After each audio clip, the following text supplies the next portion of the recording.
Can you believe you are getting the week 4 video already? I cannot believe it. Peaceful Mind, Healthy Body has been so much fun. I hope you are learning a ton, and can't wait for this week. Yeah, I know that you are in the cleanse, and I know that it's tough. And I really, really, really want to encourage you to finish this cleanse strong. You might have made a few mistakes, and it's called life, and it's called being human, and it's okay. It doesn't mean you throw in the towel. The weekend is coming up, which will be tough. There will be more temptations. It is challenging, but you have come so far. Don't give up now. Don't coast through this. Let's finish it, and let's finish it right so you can look back and go, I'm a finisher, and you can set those types of habits for yourself. The past doesn't matter. What matters is what you do with the rest. Remember, the motto is what? Progress, not perfection, right? Progress, not perfection. Yes. Now, week 4 is about creating the lifestyle that works for you. It's about slowly adding things back in one day at a time. Okay, week 4 is gonna be less about us directing you and more about you creating what works for you. It's like an open canvas of what you want to create for your life. It's kind of like this. It's kind of like everything up to this point has been us teaching you, and you learning and implementing and learning and implementing. And then week 4 is where you kind of go out. It's kind of like the test, or you basically like show what you've learned, show what you know, where you create what works for you. What we don't want to do is we don't want to go from the cleanse to garbage. What we don't want to do is go back to our old lifestyle. And I know you wouldn't, because you know too much now. But we want to ease your body into it. Okay, so you might want to start adding stuff in one day at a time, and we encourage you to add some of those allergens one day at a time. Maybe you start with gluten, and you pay attention, and you go, okay, how do I feel today? Mm-hmm. Okay. Then the second day, maybe you add corn, and you go, okay, how do I feel today? Then it's peanuts, then it's dairy, whatever. And you kind of pay attention to some of the effects. That's how I realized that dairy for me was causing a lot of gas and a lot of like upset stomach issues that I never really realized until I cut it out and then reintroduced it back in. And I was like, oh my gosh, I'm really gassy right now. This is embarrassing. It smells really bad. And it was dairy. So, yeah. And you will have an intuition. Mm-hmm. I will bet by the end of this cleanse, so in 2 days, you're going to have this gut feeling that one of these categories isn't good for you. Right. So use that Pay attention, yeah. Be mindful. Pick what you decide to add back in. Listen to your body, yes. Definitely. And then, but you'll know it's a lifestyle that works for you if it makes you feel energized, if it makes you feel peaceful, if it makes you feel content, those types of things. If it makes you feel anxious or guilty or restricted, or like you have to count calories and limit your meals, or it's not a lifestyle. Okay, you shouldn't have to weigh yourself on a scale every day to feel good or bad about yourself. It's about that gentleness and being kind and loving to ourselves. It should bring that into your life versus the opposite. So what we thought we'd do with this video this week is we thought we'd just share our journey to health and wellness with you. And then that way you can kind of get an idea of how to create yours and where you want yours to go. We're going to also give you some thoughts and ideas to help you create yours as well. But before we start our journey, sharing our journey, I just want to let you know, you already probably know, but I just want to remind you that we have not arrived. We do not believe that we have arrived, okay? We still are not perfect. We still have issues that come up. We have resolved a lot, but that doesn't mean that we've arrived, and I want to make sure that I preface that before we share the journey, because we're a work in progress, and we will never graduate. So you'll find that as you go through life with different seasons literally, and then seasons of your life, you have to make changes. Yeah. And we'll teach you some of those things too. So. Yeah, everything is for a season. So yes. It's a matter of making your life work around the season that you're in, and allowing your life to thrive around the season that you're in. So, Maddie, do you want to go first and share your story? Sure, I can share mine first. So, I wanted to start with where I began. I was a body image obsessed 16-year-old girl. Obsessed. I was a workout addict, and I was health obsessed. And when the reason I use those quotes is because basically I was eating any low fat, low sugar, low calorie, no calorie, chemicalized crap. Okay? I don't even know how I lived when I think about it. But that's where I came from, and I was obsessed with exercise. Like I said, I would eat and then I would feel guilty and I would exercise, and I would eat and I would feel guilty and I would exercise, and then this led to some binging, and ultimately this obsession with exercise was a form of bulimia for me, and then it turned into a worse form. And then I read a book that completely changed my life.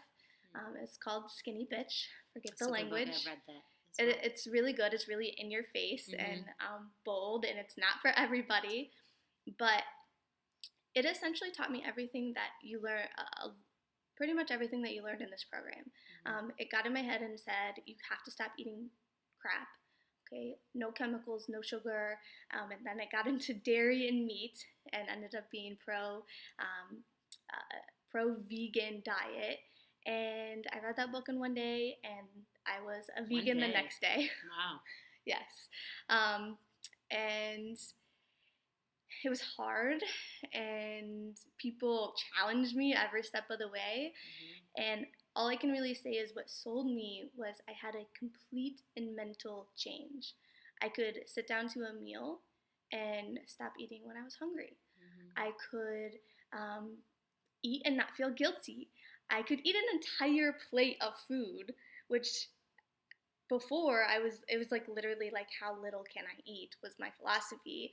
But I could eat an entire plate of this good power food and feel full and satisfied, and just this whole mental thing completely changed. I was no longer controlled by food, and that's what did it for me.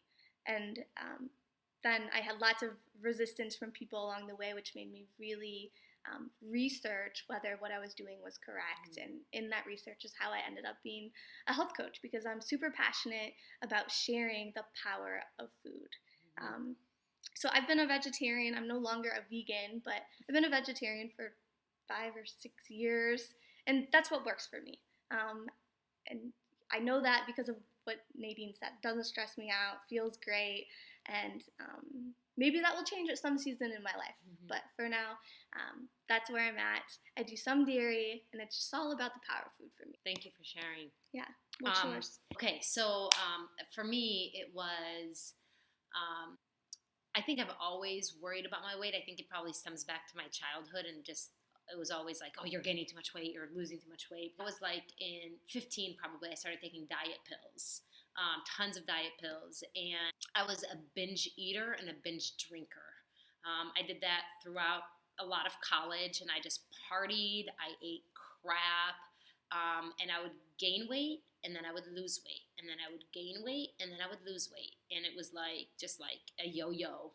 I would definitely say I was addicted to a lot of things. I would say I was definitely addicted to sugar. I would say I was definitely addicted to dairy, and I would say I was definitely addicted to alcohol. Those are probably my big three. And then one of the things that I did to lose weight is I decided to do a cleanse at one point. And the cleanse was the cleanse that you guys are still in right now. And that cleanse literally changed my life. I did it originally to lose weight, and that was it. It wasn't to be healthy. But it opened up the door for me to true health and wellness. And it felt amazing. I looked good. And I loved how I felt, and I loved that I knew what to eat and what not to eat. Like, I learned. And then I started learning and wanting to learn and wanting to implement. And while I was cleansing, when I was burping up those diet pills, and I realized how toxic I was like, okay, enough is enough. I no longer want to live this type of a diet, this type of a lifestyle. So I started learning, and I would say I still kind of yo-yoed back and forth because I'm an extremist, right? So I learned something new, and I want to do it full force. And what I've learned about myself is I'm kind of like that pendulum. Like, I go from one extreme, like the crab foods, to this extreme, mega healthy, and then I kind of like find my happy medium and kind of like figure that out. And it takes time. Yeah, it took me a bunch of time. Actually, I did my first cleanse 11 years ago. So, yeah. So then I read the same book that you mentioned, Skinny banana, skinny banana. And then I read the China study, which they have a documentary called Forks Over Knives. And I became a vegetarian for about 5 years. I did eat fish, so I guess that's a pescatarian. Okay. But I had no meat. And again, I was that extremist where I went from eating whatever to, okay, I can't do meat anymore. Meat is bad, right? And then I finally have figured out my happy medium. But I will tell you, when I cut out meat, I cut out some serious stuff for me. Like, I felt lighter, I felt healthier, and I got rid of all my period cramps. Like, I used to have really, like, too, such bad cramps that I would literally just, like, want to crawl in a hole and just cry my eyes out, and they completely, like, just went away when I stopped eating meat. And I think now, knowing what I know, is probably also the quality of meat and the excess of meat that I ate, but that all went away, so that was cool. I still, at that point, though, I still ate lots of processed food, lots of cereals, lots of breads, etc. And at that point, for those 5 years, I was also really searching. I don't want to say spiritually, because I don't know if I was searching spiritually, because I was raised Catholic. So I've always had like a spiritual. We always went to church and we always did all those things. But I felt like there was something missing in my life, and I was trying to fill it in so many different ways. Like, I was trying to fill it at one point with the way I looked. At another point, it was with work and how successful I was. At another point, it was with a boyfriend. At another point, it was with friends. And, it was like always something different. And I realized it was like this hole in my heart that like nothing could fill. So that's when I really realized like Jesus was the part in my heart that like really filled me. And so I really started growing spiritually, and I really started like really pursuing a relationship with Jesus and just like growing in my faith. And I didn't really know where to start, because I would look at the Bible and go, oh my gosh, this thing is so big. I don't know where to start. And for thy thou, what? Like I didn't know where to start. But luckily, when the cool thing about Jesus and about God is when you pursue him, he pursues you right back, and he like leads you, and he led me, and we found a great church, and that was kind of like the first step. And then, we'd go to church hungover, like we'd be wasted. I might have been drunk at one point, still going to church, seriously. But we were going pretty regularly, and then we started like building a community there, and so that was a really awesome part of my life that really filled me in a way that I never realized it could fill me, and that's pretty cool. And then I got pregnant and had a baby, and my food journey took another step up. Because I realized that the no meat thing was no longer working for me. I felt like my body really needed that. I was nursing, and I felt like my baby needed that. And so I decided to introduce meat back in, but I was very selective with the quality of my meat. So I found a local farm. It's local, it's grass-fed, it's organic, it's all healthy stuff. And I do it very moderately. I probably eat meat 1 to 3, maybe 4 times a week. In small bits. And again, I know where the meat comes from. So if I go out to eat, I don't order meat, because that's not meat in my opinion. And so I've introduced that back in.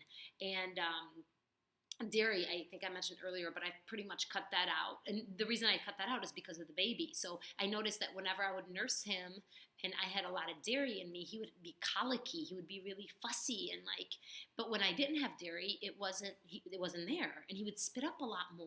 And then he had these skin rashes. At one point, his eyes were swollen, and it was terrible. And so I cut out dairy. And, it takes 21 days to really let your body, release all that stuff. And so now I realize dairy and me just really don't agree. Like, I get gassy, I get uncomfortable. I mentioned that. So I have it sometimes in moderation. And moderation for me means, maybe 80% of the time. Like, I might once a week maybe have a salad with some cheese on it. Maybe I do kefir.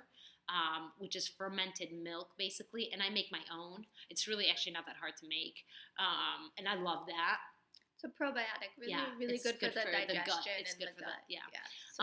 And then the other thing that I discovered is the sugar thing. I didn't realize that sugar was a drug and sugar was an addiction of mine until recently. And I didn't also know the effects sugar had on my life and on my body and on my mood and on my everything until recently. And I know this might sound weird or whatever to some people, but this is the honest truth. And I really believe sugar is from Satan. I really believe It's a tool that is used. It's a drug that is out there that deters us from fulfilling God's will for us, because it keeps us sick and it keeps us tired. It keeps us lethargic.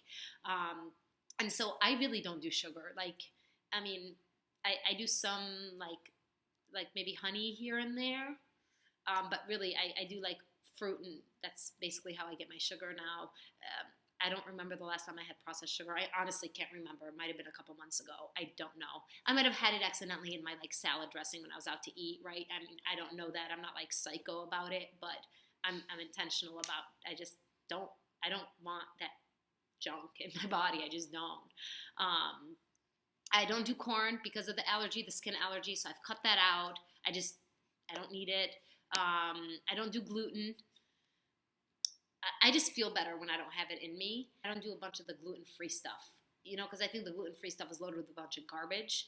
I just choose the grains that don't have gluten in them. So instead of doing, it's basically just I use wheat brown is rice. the biggest one. Yeah. You just avoid wheat. Yeah, Stick to brown rice. I do brown quinoa. rice. I do quinoa. I do like millet. I just made millet. It was awesome. I do oatmeal. I do all of that.